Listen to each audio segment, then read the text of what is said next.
Well, hello and welcome to the Midday News on VOP TV. I am Moses Humphrey. First, the headlines. Nationwide blackout grips Nigeria as electricity workers protest. Organized labor begin a nationwide strike following failed negotiation with the federal government over new national minimum wage. The Academic Staff Union of Universities, ASU, has joined the ongoing strike by the organized labor. And in business, Central Bank of Nigeria, CBN, revokes license of Heritage Bank. In sports, Kylian Mbappe has officially signed with Real Madrid. On entertainment, Don Jazzy, the veteran record producer and music executive, has expressed his disappointment and concern about the lack of support for female musicians in Nigeria. Now onto the news. In defiance of the joint directive issued by the Nigeria Labour Congress (NLC) and the Trade Union Congress (TUC) regarding the new minimum wage, electricity workers have taken decisive action, leading to a complete shutdown of the national grid. The Transmission Company of Nigeria (TCN) has confirmed this development in an official statement released by its spokesperson, Ndidimba, early Monday morning. According to TCN, workers have been forcibly removed from their duty stations, with some sustaining injuries in the process. Efforts to restore power supply by TCN have been met with resistance from the unionists, exacerbating the situation. The blackout took effect at approximately 12:19 a.m. this morning, June 3rd, 2024, plunging the entire nation into darkness. Now, still on the issue of minimum wage, organized labor began a nationwide strike today following failed negotiation with the federal government over a new national minimum wage. The Nigeria Labour Congress (NLC) and the Trade Union Congress (TUC) have withdrawn their services, urging a higher minimum wage to combat the rising cost of living. Negotiations hit a deadlock last Friday when governments proposed a marginal increase of an additional 3,000 naira to their initial offer of 57,000 naira, falling short of labor's demand. The NLC and TUC stand firm on their request for a 494,000 naira minimum wage. Various labor affiliates, including National Union of Electricity Employees, NUE, National Union of Banks, Insurance and Financial Institutions Employees, NUBIFIE, and the Nigeria Union of Petroleum and Natural Gas Workers, NUPENG, have mobilized for the strike. This action aims to compel the government to reconsider its stance and offer a wage that adequately addresses workers' needs. Meanwhile, the Attorney General of the Federation, the Minister of Justice, Lateef Fagbemi, has condemned today's industrial action by the Nigeria Labour Congress (NLC) and the Trade Union Congress. Fagbemi described the strike notice as premature, ineffectual, and illegal, urging the labor unions to return to the negotiation table. He cited sections 41 subsection 1 and 42 subsection 1 of the Trade Dispute Act 2004, which mandates a minimum of 15 days notice for strike action, and referenced an existing interim injunction from June 2023 prohibiting the unions from going on strike. The labor unions had declared the strike in response to the government's failure to agree on a new minimum wage and the reversal of an electricity tariff hike. The AGF, however, emphasized that dialogue is the preferable route, highlighting the ongoing mediation efforts and the binding nature of the court's injunction against industrial action. Well, the organized labor shut down all entry points of aviation agencies at the Murtala Mohammed International Airport in Lagos and the Nnamdi Azikiwe International Airport in Abuja. The strike was in demand for the implementation of a new national minimum wage. As a result, flight operations were affected, leaving passengers stranded at the airport entrances. This action came after aviation unions directed their members to withdraw services across airports in Nigeria. The strike was prompted by the federal government's refusal to increase the proposed minimum wage from 60,000 naira. The Minister of Finance and Coordinating Minister of the Economy, Wale Edun, has announced that Nigeria's economy is experiencing notable growth, which could lead to a reduction in the country's high inflation in the coming months. In an interview on Sunday, Edun revealed that the economy stabilization plan addresses key issues affecting major businesses and will be presented to the President today, being Monday, June the 3rd, 2024, to further boost economic growth. VOP TV's correspondent Matthew Ogunswada has the rest of the story.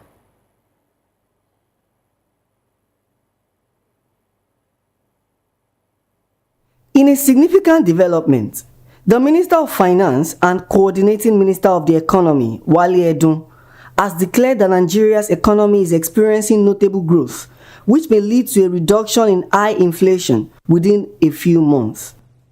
Speaking in an exclusive interview on Sunday, 2nd June 2024, Minister Edun addressed the recent Consumer Price Index report from the National Bureau of Statistics, which indicated that Nigeria's inflation rate rose to 33.20% in March 2024, up from 31.70% in February 2024.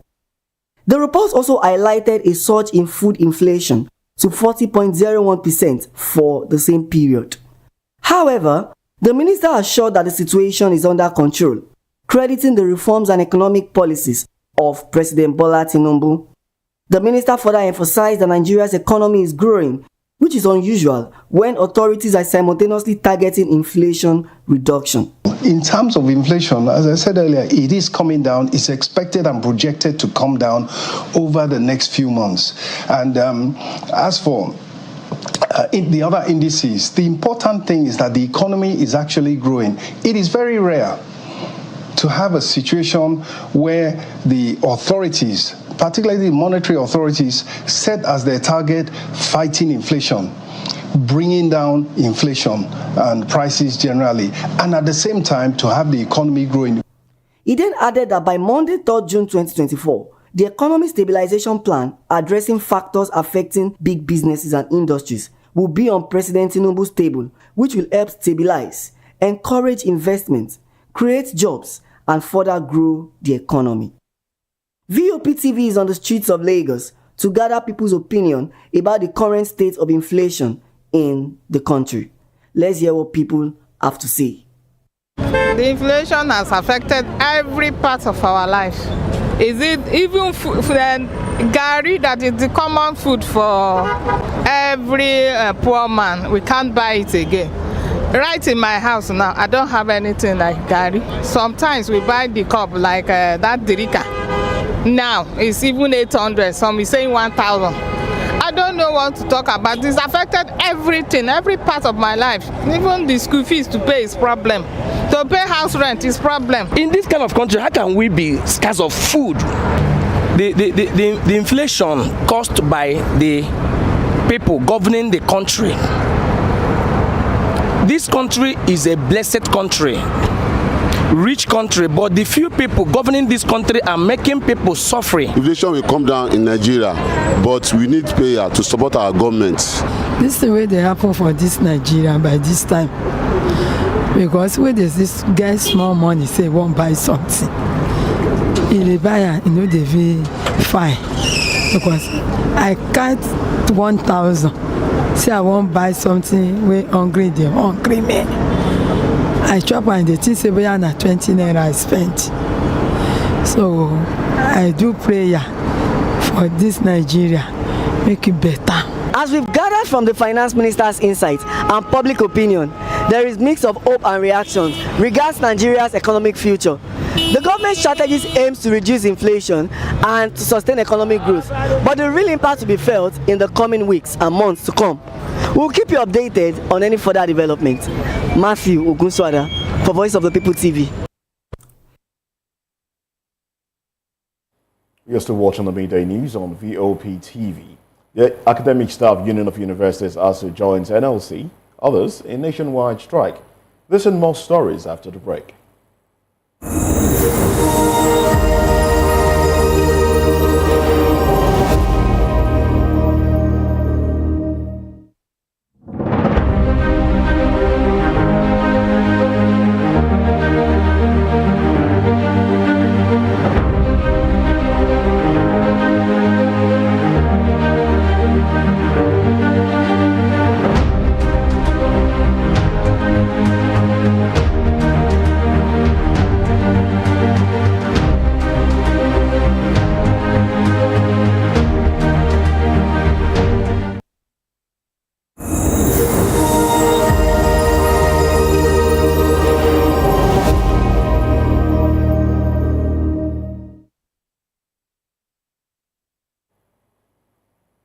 Well, thanks for staying with us. The Academic Staff Union of Universities has joined the ongoing strike by the organized labor, comprising Nigeria Labour Congress and Trade Union Congress. This action is coming after the federal government failed to meet the union's minimum wage demand. In a statement addressed to the branch chairperson and zonal coordinators of ASU today, Monday, the association's president, Emmanuel Oshodeko, directed lecturers in universities across the country to join the strike as an affiliate of the Congress. Recall that the NLC declared an indefinite strike action beginning from today, Monday, 3rd June 2024, as a result of the failure of government to conclude the renegotiation of minimum wage for Nigerian workers and reversal of the hike in electricity tariff. And away from labor matters now, the High Court of Justice of the Federal Capital Territory, sitting in Zuba, is poised to announce its judgment in a high-profile libel case involving former Minister of Foreign Affairs Geoffrey Onyama and Ambassador Lilian Ono.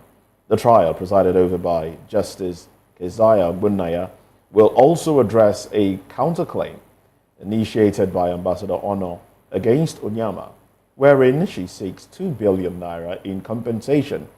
Onyama had initially filed a 500 million naira libel suit against Ambassador Ono, alleging defamation through memos she purportedly sent to then-President Muhammadu Buhari during his tenure as minister. Onyama's plea to the court includes compensation against Ambassador Ono, as well as 2 additional defendants, Akalicious Media Company and Newswire Law and Event Magazine, for the alleged involvement in defamatory publications. However, Ambassador Ono, a former Nigerian ambassador to Namibia and Haiti, retaliated with a counterclaim, urging the court to impose a 2 billion naira fine on Onyama. She alleges that Onyema's lawsuit is driven by a 40-year vendetta stemming from his divorce from her sister, citing reasons related to purported psychiatric behavior. The judgment, eagerly awaited by both parties involved, holds significant implications for the legal landscape and could set precedent in matters of libel and compensation. Well, the Labour Party in Edo has suspended former State House of Assembly Speaker Elizabeth Ativier following her participation in a video showing the purported swearing in of a 17-member caretaker committee for the party. Ativier's suspension, which began at her local ward level in Uhunwode on May 4 and was ratified at the local government level on May 30, was due to alleged anti-party activities and insubordination. At a stakeholders meeting in Benin City, State Party Chairman confirmed the suspension, emphasizing that Ativier should no longer present herself as a party member. Labour Party's gubernatorial candidate Olumide Akpata urged the members to stay focused and disregard distractions, noting that no official communication has been received from the national party level regarding the dissolution of the current state working committee led by Kelly Ogbaloy. Akpata advised maintaining the status quo until proper procedures are followed.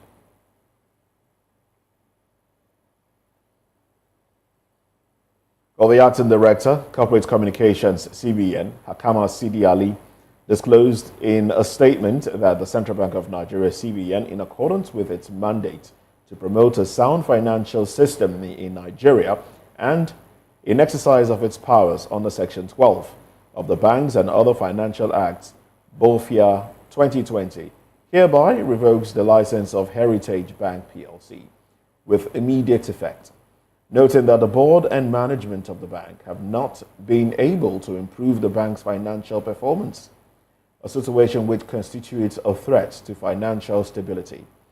However, this follows a period during which the CBN engaged with the bank and prescribed various supervisory steps intended to stem the decline, But regrettably, the bank has continued to suffer and has no reasonable prospect of recovery, thereby making the revocation of the license the next necessary step. Well, consequently, the CBN has taken this action to strengthen public confidence in the banking system and ensure that the soundness of financial institutions is not impaired.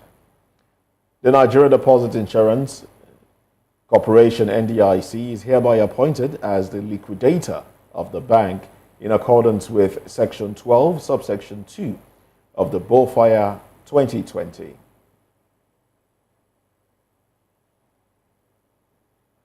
Now, 4 days after the tragic incident in which 5 soldiers were killed by unknown gunmen at Obikabia Junction in Ogbo Hill, Aba, Abia State, residents of the city are still living in fear of reprisal by soldiers, despite government Alex Oti's assurance during a security meeting that residents could go about their duties without fear. Some people in the Obikabia area are relocating to safer neighborhoods, while soldiers have reportedly conducted operations in certain areas, arresting suspects and ordering traders to leave markets. Roads in the Ogbo Hill area, including Ehere, Umuola, Ukebu, Ururuka, New Umuahia, and Obikabia roads have seen reduced traffic as residents choose to stay indoors.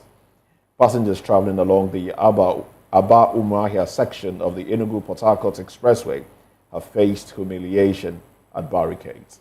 While condemning the killing of the 5 soldiers, motorists emphasized that innocent travelers should not suffer for a crime they had no part in. Governor Oti has pledged to collaborate with security agencies to track down the perpetrators of this heinous crime and bring them to justice.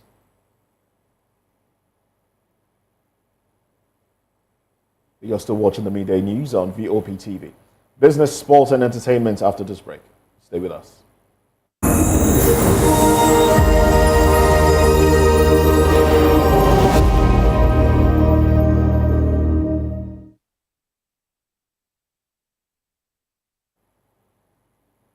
Well, the Central Bank of Nigeria, CBN, has successfully cleared $831 million of foreign airlines trapped funds, according to the International Air Transport Association, IATA. At its peak in June 2023, Nigeria had blocked $850 million in airline revenues, causing significant operational challenges. The fund's repatriation has reduced the global total of trapped airline funds to about $1.8 billion, with Nigeria accounting for the bulk of this reduction. Only $19 million remaining pending CBN's verification through commercial banks. IATA Director General Willie Walsh commended the Nigerian government for its efforts, emphasizing the importance of accessible revenues for reliable air connectivity. He urged the government to clear the remaining funds to fully restore normalcy in the aviation sector. The Lagos State government announced the end of its 25% fare discount on public transport services effective June 2, 2024. The discount introduced on February 23, 2024 aimed to mitigate the financial strain on residents following the removal of fuel subsidies. Lagosians will now revert to paying the full fare on state-regulated business buses, ferries, and train services from June 3, 2024.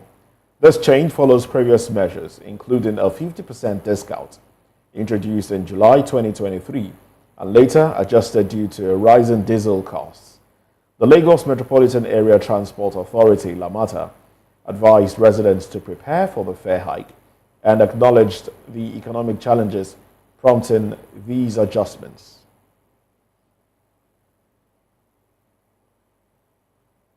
Well, the cryptocurrency sector experienced significant losses in May 2024, with a total of $42.6 million stolen through various hacking schemes. Flash loan attacks were the most damaging, costing the industry $20.7 million, with Sony Finance alone losing $20 million, exploits accounted for $19.7 million in losses, with Gala Games being the hardest hit, losing $21.6 million. Exit scams also contribute $1.8 million to the total losses.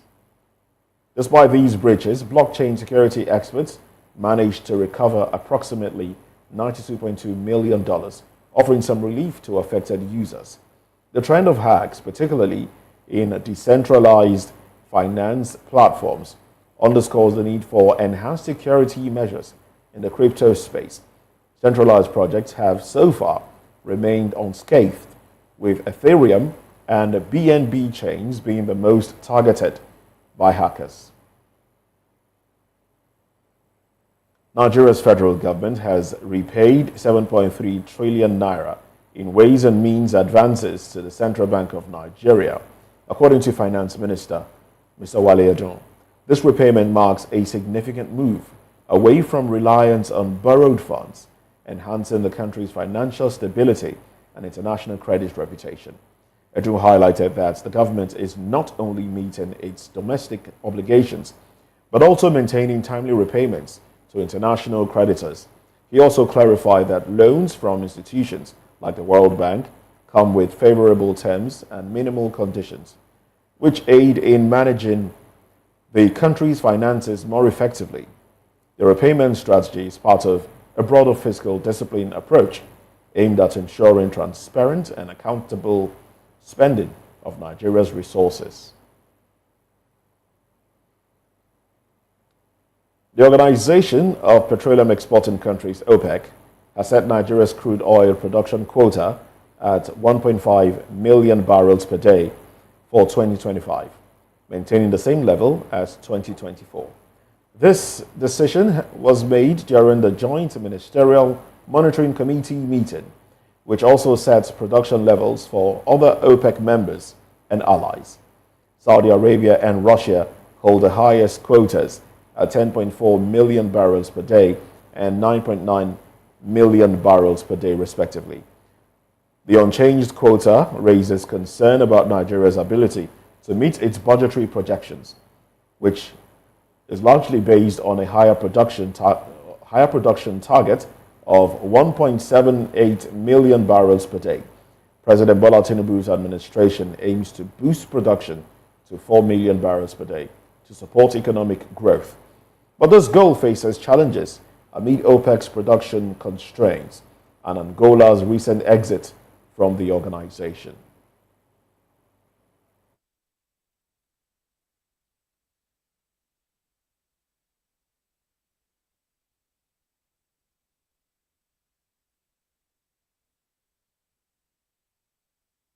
And now to the world of sports. 15 players have arrived in the Super Eagles camp in Uyo ahead of the 2026 FIFA World Cup qualifiers against South Africa and Benin Republic. Notable players in camp include Wilfred Ndidi, Kelechi Iheanacho, Samuel Chukwueze, and Victor Boniface. The team trained at the Godswill Akpabio International Stadium on Sunday morning, intensifying their preparations for the upcoming matches. Finidi George squad will face the Bafana Bafana of South Africa at the Godswill Akpabio International Stadium on Friday, followed by a trip to Abidjan for a clash with the Squirrels of Benin Republic 3 days later. 8 more players are expected to join the camp soon.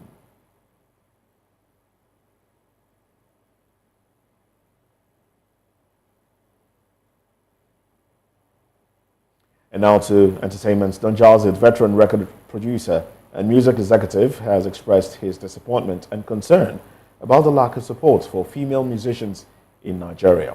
Despite their hard work and dedication, Nigerians are not receptive to female artists' music compared to males. Don Jazzy emphasized the effort that female musicians put into their craft and lamented the lack of appreciation from the Nigerian audience. He added that Nigerian female artists have more chances of being A-list globally than being A-list in Nigeria.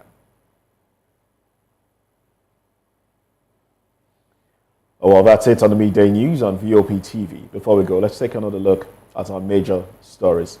Nationwide blackout grips Nigeria as electricity workers protest.